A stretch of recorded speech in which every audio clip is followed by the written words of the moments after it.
northeast side of Bexar County, including the city of Kirby and Windcrest, as well as a portion of Converse. I'm here this evening due to a phone call I received from one of my constituents. So it goes to show you that when you're engaged, people will answer.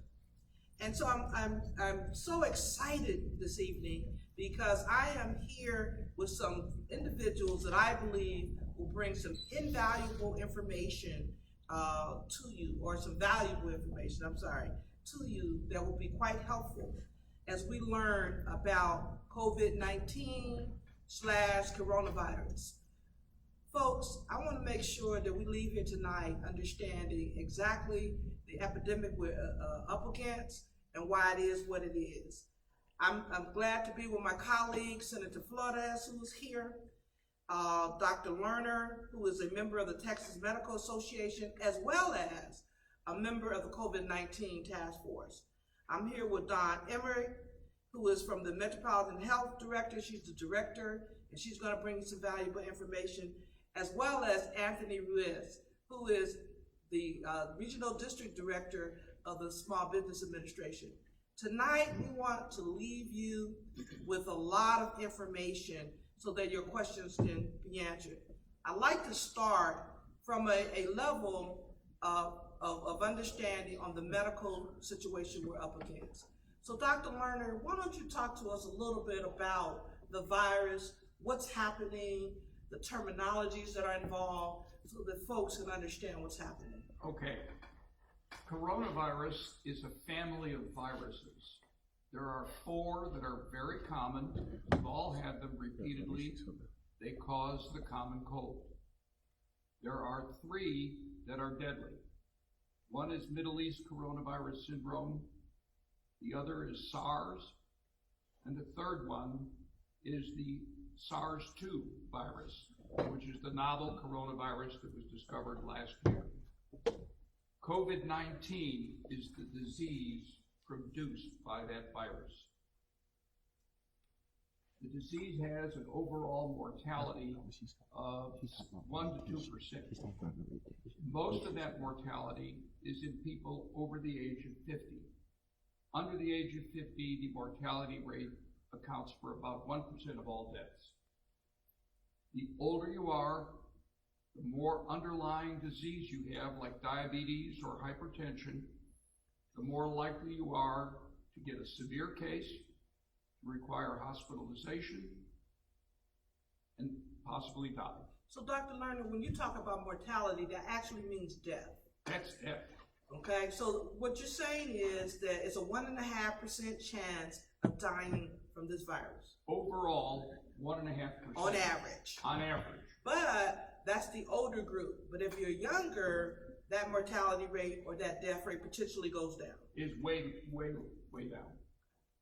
People under the age of 50 account for about 1% of all the deaths. People over the age of 50 account for 99%. The older you are, the more likely you are to die from this disease. What else can you share about why, when we hear folks need to stay home, stay 6 feet away or 3 feet away, or why are we having this concept of what they're calling the social distancing? Why is that important? Social distancing means staying at least 6 feet away from other people as much as possible. And the reason is that when we speak, we have a spray that comes out of our mouth, and it generally doesn't go more than a few feet before it falls to the ground. When we cough, we can have droplets, infectious droplets, that will go 3 feet before they drop to the ground. So you want to double that distance to be safe, so that if you are next to somebody who has the infection and they cough, you don't get infected. So your recommendation is that we stay away so we're not spreading it through mucus and other things like that. That's exactly right. That's why we're all sitting separately around this table. Okay. And from your perspective, from a doctor's perspective, it's hard for community, okay? But from your perspective, you're saying to minimize and reduce or potentially eliminate, we need to stay apart. We need to stay apart, and we need to stay out of crowds. Out of crowds. And what's happening with the city of San Antonio? You're on that task force. So you know the climate that's happening at what I call the 30,000-foot view. Help us understand. We are starting to see community spread of this virus, which means that we don't know where the people came from. We don't know that they got it from traveling to another city or to another country. It's spreading within the community. The problem with that is that people will be contagious and spread the virus for up to 2 days before they are known to be sick, before they even get sick. And some of the people who get this infection have no symptoms whatsoever. They don't feel a thing. And that's what they call asymptomatic. Correct. Okay, when you don't feel anything, you're not feeling bad, but you have the virus. And there are some studies, small studies, that indicate it could be as many as half the people with this infection will not have any symptoms. Wow, that's challenging. On average, if you have an infection, you will infect 2.5 to 3 people.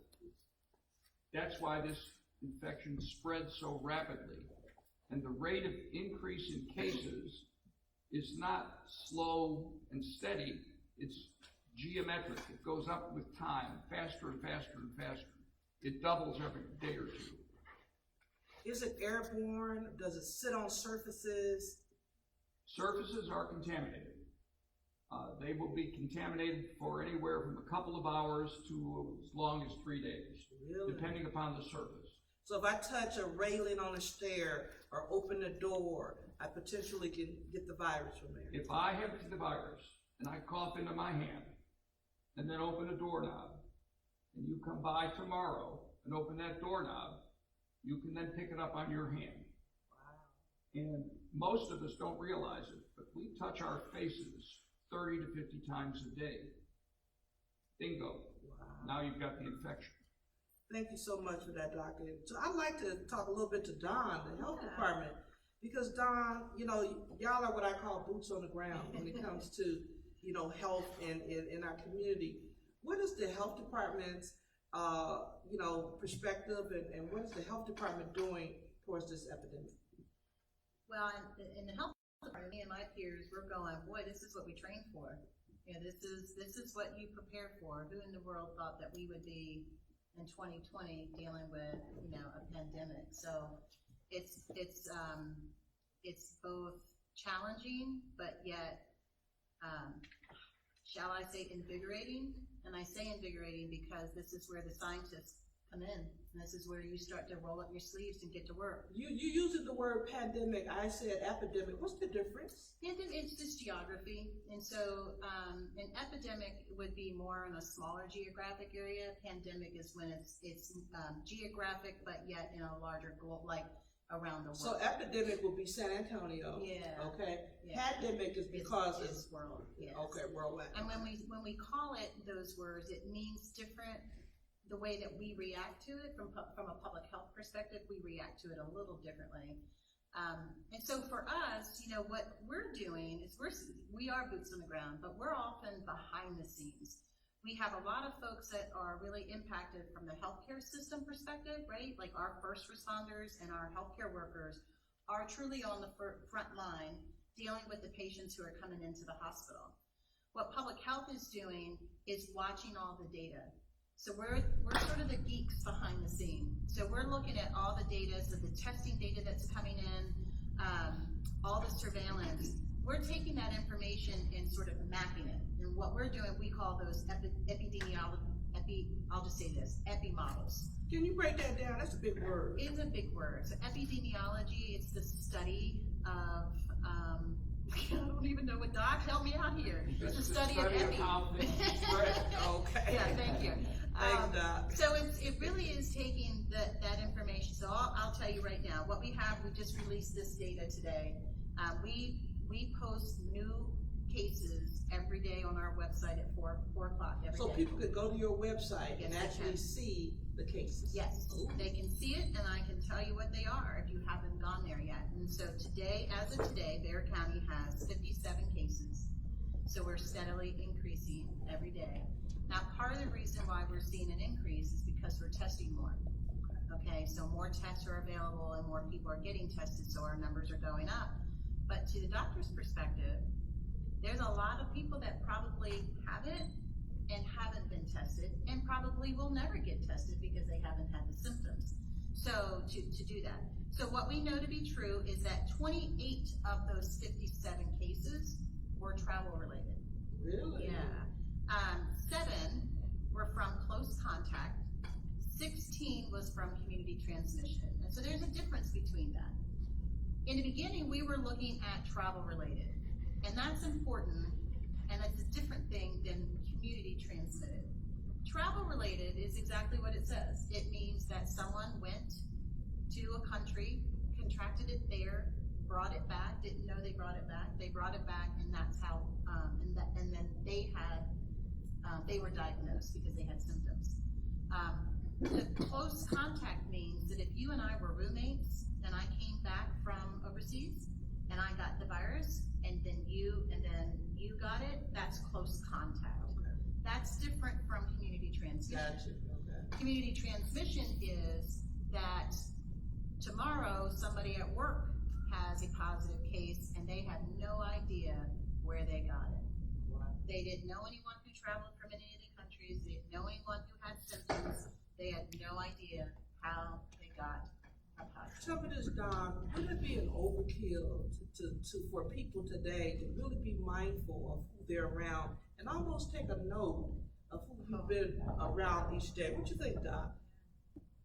That's useful for tracing, Okay. but it's more important that you wash your hands regularly, that you disinfect your surfaces, and you can use almost any disinfectant, Clorox wipes or almost anything you buy. at the Dishwashing store. solution that you got at home? Anything, Okay. anything, and keep your distance from people. That's the way you break the cycle of transmission. And one other thing about these 57 cases, that's what was going on 5 days ago. Because the incubation period is 5 days on average. It ranges from 2 to 14 days, but it averages 5 days. So there are 5 days worth of infections out there we don't know about yet because those people haven't gotten sick yet. And rather than panic, as we're hearing about it, and we don't want people to panic, we just want people to be mindful of what they need to do. That's correct. Dom, anything else you want to share from the health department? I think this is a really great beginning. Just washing your hands, social distancing. I just touched my face and didn't even realize it, right? Like that's what we do. It's so normal for us. As soon as I did, I was like, oh, and I'm on camera, and I just got caught doing it. Right. So it's really hard to kind of break those habits. But everything that we've talked about so far is really, really important. I think that if you're of that older category, absolutely make sure that you are really being careful who you are interacting with, because you are the most vulnerable. Well, I'd like to kind of bring the senator in from a legislative perspective, because I know you've been having high-level conversations with the governor's office, and the state of Texas is taking a position. But also for the listeners, what we want folks to understand is that every level of government has a certain level of responsibility. And so when we look at, I'll give you a civics lessons here. When we look at our local municipalities, our state level, as well as our federal, there's certain levels of responsibilities and certain levels in the realm to operate. So as a state senator, Senator Flores, what's your message to the people in terms of understanding and what the state is proposing and has done and will be doing? Thank you. It's a great privilege to be here and to represent part of San Antonio along with you and work with you in the legislature. First of all, folks, people have been through pandemics throughout history, time and time again over the thousands and thousands of years that we've existed. And got past them, and we're gonna get past this one as well. There's good that comes out of every bad, and the good that comes out of this is that we'll learn to fight these things in our current capacity. We'll learn lessons, hopefully, and that will prepare us for the next one, because there will be a next one, and to make us better able to do that. Now, but in terms of how we do that together, my experience in my background before coming to the legislature was in state law enforcement, where we were involved in emergency management, handling hurricanes and other types of large disasters. So the mechanism to be able to address that from the state's perspective is to be able to manage any type of emergency, whether it be a hurricane or whether it be a pandemic, using the mechanisms of emergency management, in which all of us don't work in silos, but we work together like a fabric, a team, where everyone, as the representative says, does their part to be able to address the issue. Again, it could be a tornado. In this case, it's a pandemic. So, but the key here is that we communicate and that we work together, and to be able to provide the best delivery of services, and to try to mitigate as much as possible, the supply chain, the issues with the hospitals, the information to get to you, but so that us, it's not you and us, it's us. Remember, we're in the same boat together. I don't care who you are, or what you think you are, or what socioeconomic status you're in, or what you believe in. We're all in this together, just like we should be all the time. But these things really solidify that, is that we need to really follow the instructions. And the reason for that is this: from the state level, and as our medical experts can testify, is there is no cure for this right now. So the key is to identify and isolate so that it doesn't spread. Hence, that's why all these the edicts have been coming out from the governor on down to your local municipalities, and I believe here in San Antonio, Mayor Nurnberg just issued one probably 18 minutes ago. Yeah. So, and other cities, municipalities are doing the same based on their circumstances. But generally speaking, what it's going to take is all of us, as hard as it is to try to follow the directions as much as possible, because the objective here is to slow down the spread. Right now, like for example, in Europe, where we're in Italy specifically, that's what we're trying to prevent is the Italian situation. And so their bell curve, their exposure to everyone, when they really didn't follow the staying apart and isolation, and as the doctor said, and I'm the but also type is part of our culture. Wait a minute, everybody don't know what that means. Big hug. Oh, okay. And so, but those are all things that we have to not do right now, and we need to slow down that bell curve and flatten it out to give us time to fight it. Now, why are we doing that? It's because since there is no cure at this point, all the hospitals can do is to address the worst symptoms. And 1% of 30 million people is a lot of people. Oh, yeah. And our hospitals don't have that many beds. Whereas in Europe, they're overwhelmed right now. That even that small percentage has overwhelmed their capacity to be able to treat the symptoms of the most ill. So that is what the state and your local governments are after at this point, using the tools that we have at our disposal. And currently the best tool, as our learned health professionals have said, is to mitigate the distance from each other. I have a few questions to that. So, yes, ma'am. And so that's the reason for all of this. Yeah. It's because we don't have the hospital bed capacity to address 1% of the population if they're very sick. Mm-hmm. And so everyone wants to know, well, why are we doing this? Mm-hmm. That's the bottom line reason. Mm-hmm. And so I am privileged to be here, to be able to work in partnership, to be able to relay these messages, and to assure that what resources that we do have available become available when we can make them available. But they're not they're not all there. And Nikki, before you ask your question, the way, so again, as we're educating people along the way, as a state legislator, we can only do so much in the House. And then we've got our senator, because to get legislation passed, it has to move forward through the House and through the Senate, and then before it gets to the governor's office, okay?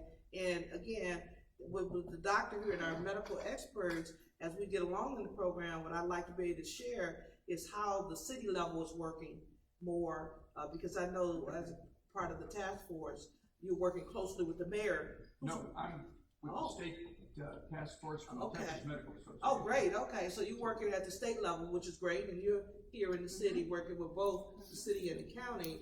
So we've got what I consider the A-team that's representing. So, you know, if there's any questions, we'd love to respond to any of the questions, any of our panel members. Well, I know that the mayor, like you said, the mayor was probably just making an announcement just a while ago, and they were doing that. They did say that for businesses to close and for them to go, I guess, online to see exactly all the details to that. The biggest question that people have from my side is barbershops, beauty salons, things of that sort. Is there a better definition for people of closing, not closing, staying open, understanding that aspect?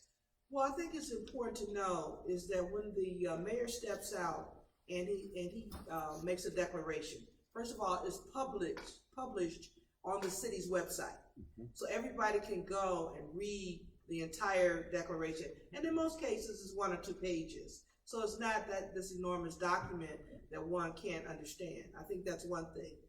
The other thing is when you talk about small businesses, and that's why we invited the Small Business Administration to be here, is because we know that is who is hurt the most. And we're talking a cash business, and you know, as a barber and beauty shop owner, if you're not standing on your feet, you're not getting money. Right. And so it's easy to stay home. And so if those entities are not exempt per the mayor's declaration, then what they've got to look at is practice the things that Dr. Lerner and Don is talking about today. You just have to be extremely careful. I'll give an example. If someone comes to the beauty shop ill, I think you need to turn them away, and or even before you make an appointment. So there's those stopgap measures I think that are most important. So I think our SBA person should be able to share with us something about for our small businesses. Well, good evening, everyone. Thank you, Representative, for allowing the opportunity to let the Small Business Administration to participate in this video. So my name is Deputy District Director David Elizondo. Here at the San Antonio District Office, we cover a total of 55 counties here in Central and South Texas. So you can imagine all the phone calls we're getting from constituents and walk-ins and emails, etc. Historically, SBA has been known for their loan programs for profit entities. In times of crisis like right now, during this pandemic, the disaster loan is actually available to nonprofits as well. So what does this mean? If your business has been impacted by loss of customers, you have to let go of employees, you still have bills to pay. We acknowledge that. So the SBA, effective today, actually all 50 states are declared a disaster, so everyone can apply, that's a business owner and can apply for a disaster loan. What are the interest rates? So for-profit businesses, the interest rate is 3.75. For nonprofits, it's 2.75, up to $2 million. Ooh. So that's, if you need a loan for $1 million, what we encourage folks is go to sba.gov/coronavirus for more information.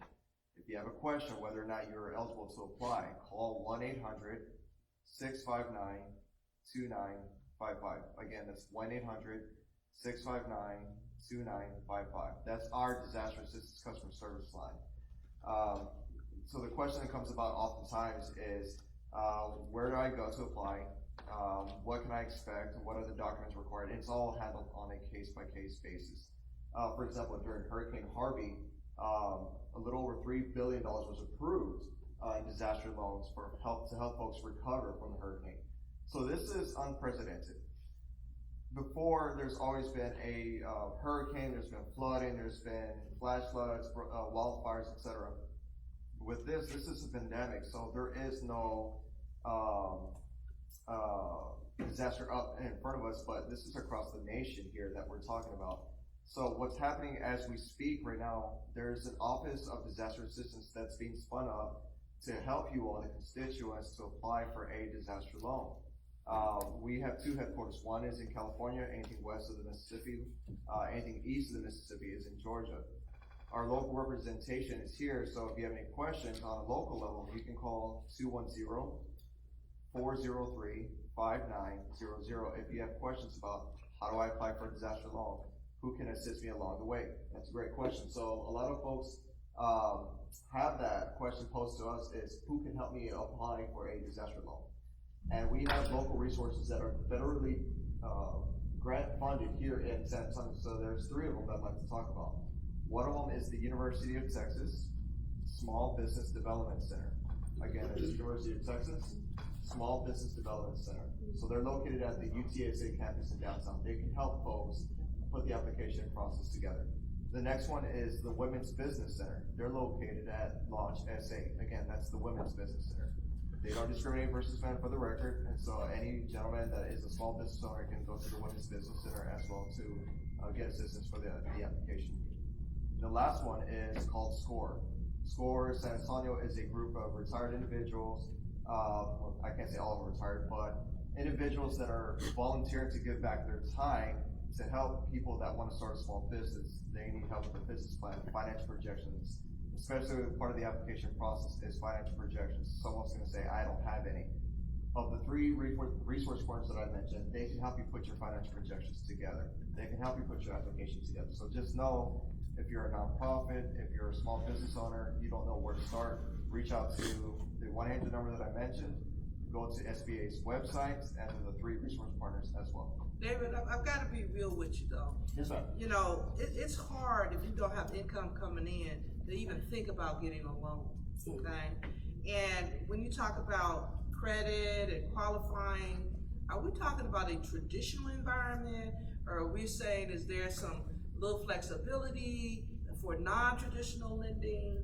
What are we talking about? Great question, Representative. And so there is no blanket answer. We say it's a case-by-case basis. We're telling folks to apply. There is no fee to apply, number one. Number two, if approved for an SBA disaster loan, there's a 1-year deferment.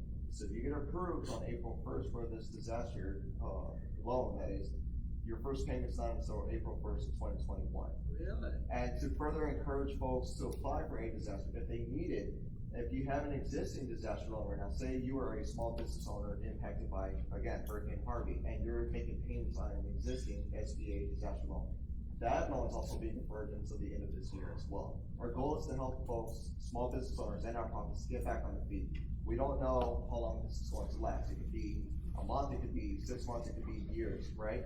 So that's why we're encouraging folks to say your first payments, or telling folks rather, that your first payment's not until a year after the loan has been. And you're talking about government. What kind of strings are tied to this? How so, ma'am? Well, so if I get a small business loan, do I have to do certain things? Do I have to keep it all of my employees? Do I have to spend it in certain ways? There are allowable, unallowable costs. Or am I flexible enough to just strengthen my business? Strengthen the business is key, right? So there are, of course, some guidelines that will be given to each borrower as well as to what to expect. Whether collateral is needed, you know, that, again, anything above $25,000, there is going to be collateral needed. But anything below $25,000, there's no collateral needed. So I can't say confidently, ma'am, that it's going to be one answer for everyone on a case-by-case basis, because it's hard to tell someone who's been in business for 2 years that they have the same requirements as someone who's been in business for 20 years. So they're going to be assigned a case manager or a loan manager that's going to help them along the way. And what's the time frame from when I apply to my so-called approval or denial time? That is a great question, ma'am. And again, to reiterate how this is unprecedented, right? So we're talking about a disaster that's not just geographically in Texas and Louisiana, like Hurricane Harvey. Again, I keep on referring to that, if you notice. But this is nationwide. We're talking about the U.S. Virgin Islands all the way to Hawaii, to Alaska, to Maine, and everything in between. So to give you a time frame, you know, that just depends. If someone doesn't have a lot of paperwork involved, the time frame would be a lot faster versus someone who needs to present the last 3 years of financial statements. And does the churches fall within your small business category? Or Nonprofit status, they, as long as they have a 501c3? nonprofit status, they can apply. Okay, great, thank you. I have a question from one of the constituents. She wants to know, is there a disaster preparedness loan that she can apply for? Disaster preparedness loan, not on behalf of the U.S. Small Business Administration. Right now, ours is after the disaster. Now, there's micro lenders in this area that can help along the way. There's two in particular that are SBA micro lenders. One of them is called Lift Fund, LIFTFUND, and then there's also People Fund. So the word people and then the word fund, FUND. They also have loans available. I know, for example, the city of San Antonio works with these micro lenders to buy down the interest rates, so the interest rates are not as high, if not maybe at 0 cents. Really? Okay. I think it's important to look at resources that are available, okay, and that people shouldn't be shy to apply. Like you said, there's no cost. So if you need it, then you need to go ahead and do it. In San Antonio, where do you go? I know you gave about some phone numbers, but is it located downtown or? So to apply for disaster loan, Yes. it's gonna be, you can do it two ways. You can download the paperwork and mail it in, which we encourage folks to apply online. And I'm glad you brought that up now because we've heard from our constituents already, and this is as a heads up to those folks who have not applied.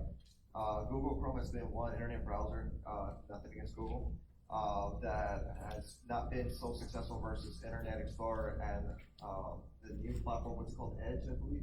Edge. So if you are using Edge or Internet Explorer, I would highly recommend it. Do keep in mind there are peak times too, so folks have had better chances of submitting their application after 8 o'clock p.m. as well. And thank you for that, David. Thank you for being here and being able to bring that resource. I want to kind of dial back to the doctor because I think it's so important before we leave here this evening, Doc, that everybody really understands that, and I'm glad you're from the state because you're looking at a really big picture. A lot of times we look at our own little, what I call footprint, but you're looking at it from the state perspective, and that's huge. Yes, it is. So big cities, urban, suburban, rural, are there any trends going on? The trends are that it's in the places where we have the most congregation of people. So it'll be the big cities. Most of the counties in the state of Texas so far have not reported any COVID-19 cases, but these are very small populations. That's why you don't have that many cases in there. Tend to be rural, so people are far apart. When you go to the supermarket, you go to the superstores like Costco, you're standing in line with people. You're getting exposed. And if they are sick, then you're likely to pick it up yourself. I have a question from one of the watchers. Do we have an estimation of what the recovery time is from this illness? It depends. Some people have no symptoms whatsoever, so there's no recovery time because they never knew they were sick. Some people will be sick for a few days. They'll run fever for 3 or 4 days. Then they will get better on their own, and within 72 hours of that, they're no longer contagious. And some people will need to go in the hospital, and that could take weeks.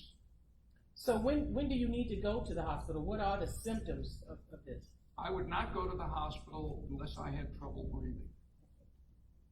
Because you can recover without taxing the healthcare system, without using a hospital bed. It's better for everybody. I saw an email 5 days ago from an infectious disease doctor in Milan, Italy. You could almost see the tears on his email. And what he said was, I'm an infectious disease doctor. I have no ICU beds. I have no ventilators. My job now is when a ventilator becomes available, translation, somebody died, I pick the person in the hall who is most likely to survive and let the others die. Wow. And if we overload the system and we don't have the ability to take care of people, that's gonna happen here. And that's a challenge that people need to understand, because folks say, well, you know, how can certain people get treated, certain ones don't? And people need to understand that one of the biggest fears is overloading the system. Absolutely. Absolutely. And I think what happens, Representative, is that impacts all of us because it also impacts our EMS system. So when we have our ambulance drivers who are also helping to transport folks to the hospital, then it's our ambulance folks that are also potentially getting exposed. And so, you know, that is something that we all should be concerned with, because if my father is having, you know, a heart attack, but there are no ambulance drivers because they've all been exposed. Now, here is my father who should be getting transported to go to an emergency room. There's no workforce available to do that. So it's those peripheral things. Absolutely. Wow. So, you know, so that's the thing that we have to, everything that we're talking about with social distancing, it is about us, but it really is about our first responders, our healthcare workers, and our healthcare system. If they go down, then who's going to put out our fire when our house catches on fire, right? So that is where it really shows how this trickles down to everyone. Just because you may not be impacted by COVID-19, the healthcare system has an amazing burden on their hands that will impact every single person in this community when our workforce goes down. And when I heard the doctor talk about contagious, things being contagious, and I'm thinking now if someone chokes in a restaurant, you know, how close do you get to them, and doing mouth-to-mouth resuscitation, you know. Yeah. Wow. It's But we don't want people to panic though, doctor. I was just about to say, can you let people know, someone said, thank you for talking about the recovery as well. We get so concerned about not doing it, people getting sick and things, but what are the numbers of the people who have recovered from COVID-19? So locally, you know, we're just in the beginning, so we don't have any of those numbers yet. However, when I mentioned that we have information on our website with the data, we do have that on ours, because we want to show that a lot of people recover from this. And I mean, you are seeing some on TV now, some celebrities, some journalists, you know, they are coming out and saying, let me tell you about my experience. There are more people who have recovered than anything. In the beginning, when you were starting to see the deaths that are occurring, that's shocking, right? And so that's, of course, going to get the news. That's going to be the headline. But there are many, many people that are right now in their homes with the virus, and they're going through it just like if it, I shouldn't minimize it, but going through it like it was the flu. So are there any home remedies that people should take if they are at home and they don't have respiratory issues, but they might have? Are there any home remedies that you would recommend? You know, the way that you would do it with the flu. So if you have a temperature, if you have a fever, then take your Tylenol or your Advil, and monitor the fever. Make sure that your lungs are staying okay, that you don't have a lot of the phlegm. And again, that goes back to Dr. Lerner, that if you are having difficulty breathing, then that's kind of a key sign. If you can't bring that fever down, then that might be a signal as well to call for assistance. But this is really, in home, what we're recommending, the health department is recommending, is if you do have a person who is positive, COVID-19 positive, then it's highly contagious. That is also the difference between some of these other ones, some of these other coronaviruses. It's highly contagious. And so if you are at home and you've got other people in your home, a daughter or a spouse or a partner, we are asking you to stay in a room locked away.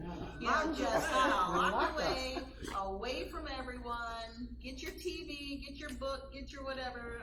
But so you have to isolate you within really do need to your isolate home. yourself. Folks who are in the home, you have to also consider yourself positive. Right. You have to live as if you are positive, even though you may not have symptoms, because it is highly contagious. So we would treat that family as a household. So if there's a positive in the household, then we treat the entire household as being positive. And I think to also respond to the recovery level, we talked about the mortality rate, which is the death rate, is about 1.5%. So that says that 98.5% will recover. That's right. And one of the things I think that Dr. Lerner has brought to our attention also, and the term we've heard, is flattening the curve. Dr. Lerner, why don't you talk to the people a little bit about that, flattening the curve? Can you bring up that chart that I presented? Okay. There's a dotted line on that chart. That dotted line represents the ability of the healthcare system, the hospitals, the nurses, the doctors, the emergency technicians, to be able to manage the caseload and not be overwhelmed. If we don't slow down the spread of this infection, you get the curve on the left, which is tall, it goes above the dotted line. And that's when people start dying because they can't get care. If we keep it to the lower curve, below that dotted line, we'll have the same number of cases, but it'll be spread out over time. And we'll be able to take care of the people when they need care. To comment about what you said about your father potentially having a heart attack. If the ICUs are full of people with COVID-19, then he doesn't get an ICU bed because there isn't any.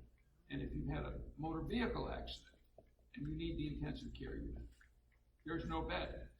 And there may not be a bed in the hospital.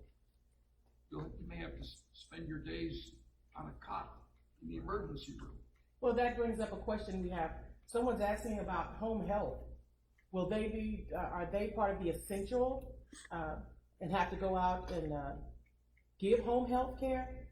Are they essential workers? Are they mandatory like nurses who have mandatory overtime and all of that type of stuff? How does that work with them? I think and Doctor, you correct me if I'm wrong or Don, that if you're a home health care worker and you're taking care of a sick patient, you need to do that. I don't think we can say stop caring for the most vulnerable. I don't think we can do that now. So in the declaration, I have the declaration in front of me. It doesn't specifically call out home health, but it does help say healthcare operations, and that is including hospitals, clinics, dentists, pharmaceutical companies, veterinary offices, etc. So I'm sure that if you work for a larger company or for a small business that is still operating, I would certainly ask them for guidance, but healthcare services are essential. Are they under the same mandate that your licensed RNs and LVNs are, which means they can't leave their duty station, all of that stuff that goes into? Yeah, I think the declaration doesn't go into those specifics. I think, again, you'd have to look back at your company's policies to see what specifically is deemed. And I think let's talk a little bit about the declaration. And I think this is where the senator can come in. When a local elected official or elected official in general offers a declaration, what they're doing is laying down a broad mandate, okay, and an expectation. And we hope that people generally follow that mandate because we want to make sure as many people as possible are not exposed. But I think everybody knows there's exceptions to certain things. And so, Senator, as you've heard the governor speak, as you've worked with others in this, what could you share with the folks about the declaration so people aren't taking it as the letter of the law, I must stick with it regardless of what? Could you help us on that? Well, thank you. So first I'll mention real quick on the previous discussion that just some facts on that there have been 10,000 people tested as of today. In Texas. In Texas, 10,000. Now that 10,000, 352 were confirmed cases in 46 counties. We have 254 counties in the state. So that's 3 of the 10,000 currently, 352. Of the 352, 8 deaths. So that's why it's important to, as a doctor said, to flatten out the curve and reduce exposure. And that's the intent of these orders. I'll reiterate that again. The reason for these orders is to flatten this curve so that our hospitals and our healthcare workers will not be overwhelmed. There's about more or less 350,000 hospital beds in Texas. So with up to 30 million people potentially, 1% of that will overwhelm those hospital beds. That's not counting all the other folks, the heart attacks, the cancers, the car wrecks, all that's not stopping. Mother's giving birth. So now, is there things in place? Yes, the governor and governments throughout the state, from the municipal all the way up to the federal government, have contingency plans for this. I.e., there's not that many people using hotel and motel rooms right now. So those are being made as a contingency to be available.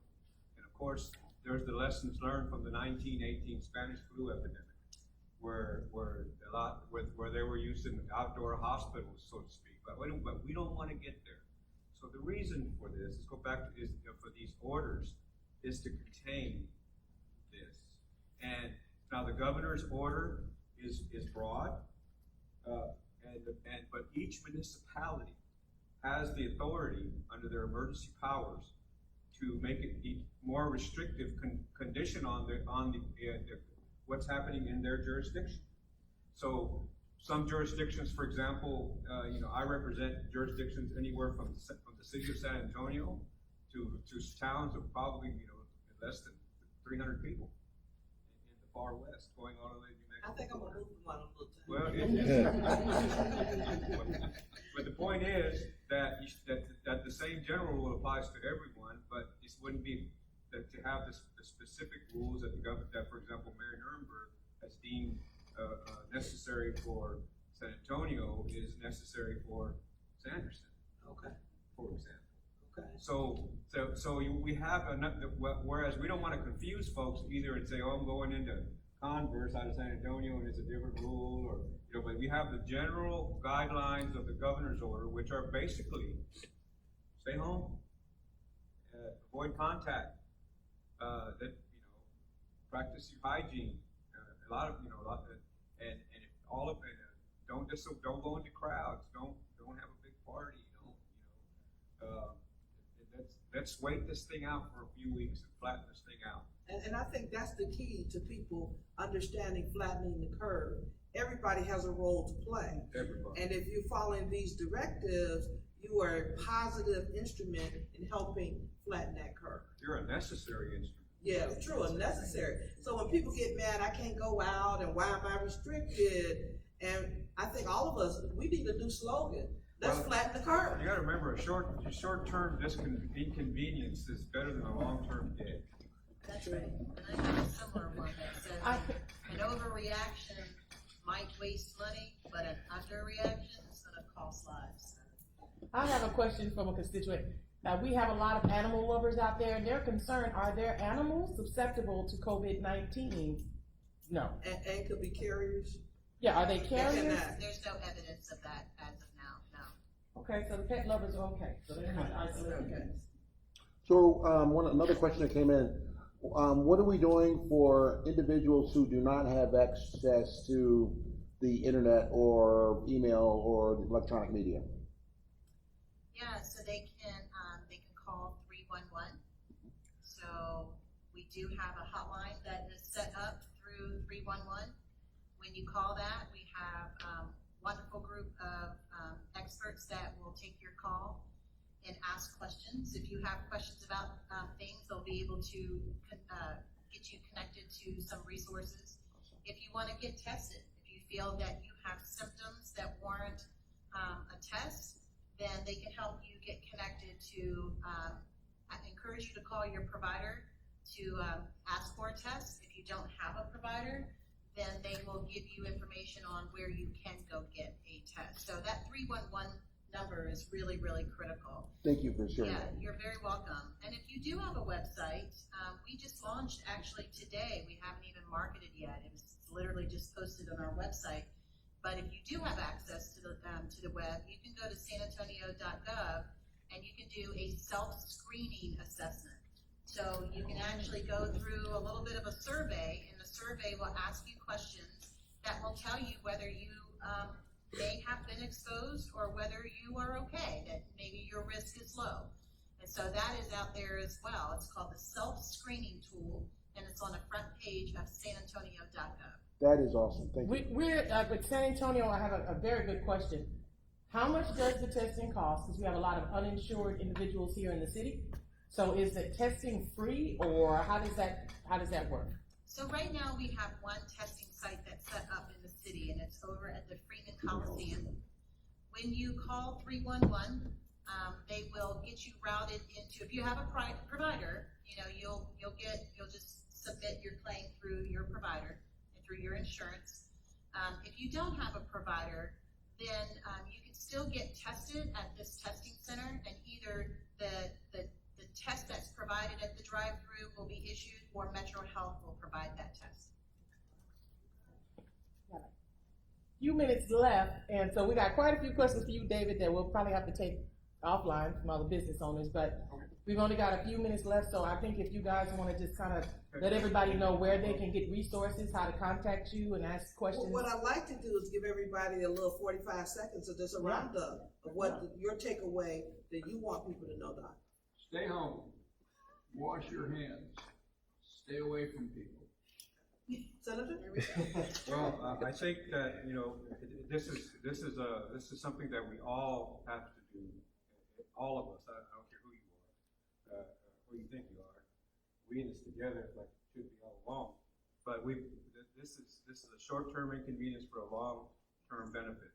If we don't defeat this, then we're never going to be able to restart our economy, and things will get worse. So please, if I can say anything, let's make that happen. Panic behavior. You know, the supply chain, there's a lot of supply out there. It's just that with people hoarding across the board, that's everybody just go to the store.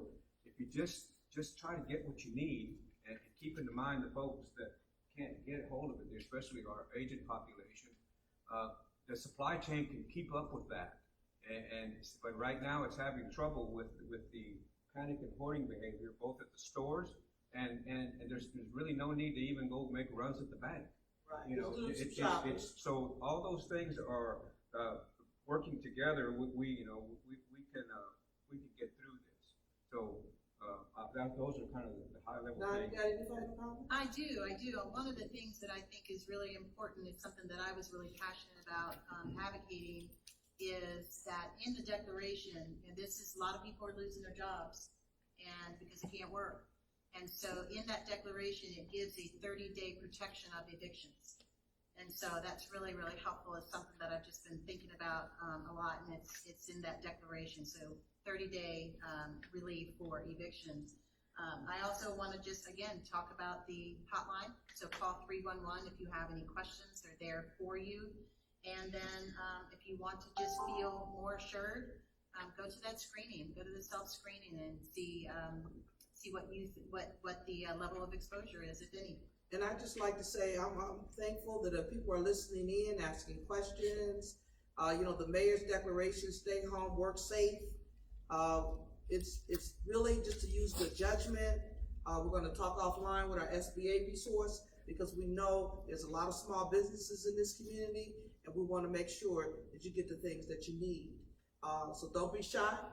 As David says, it's an individualized basis. Don't say no before they have an opportunity to look at your paperwork and get you qualified. And I'm sure during this disaster, they will work very closely to make sure if you're eligible, you will get funded. So again, thank you. Dr. Lerner, you want to I want to say one thing about masks. Wearing a mask will not prevent you from getting this infection. If you are sick and coughing, if you have a mask, put it on. If you don't have a mask, put a scarf around your mouth. That will protect the people around you. Thank you, sir. I appreciate that. Let's get David's information for the SBA over there, because I think people want to know. Absolutely. So again, if you are interested in a disaster loan, the website to visit is sba.gov/disaster. To speak with someone, it's 1-800-659-2955. If you want to email us, you can email us at disastercustomerservice@sba.gov. And to the constituents that are listening onto this video chat, I have 2 words, which is shop small. Remember the small mom and pop shops that are being impacted by this disaster. And this is the time where we need to support our local communities. Thank you for that. And again, I appreciate each and every one of you. And if we need to do this again, just reach out and we'll be happy to. Thank you. Thank you.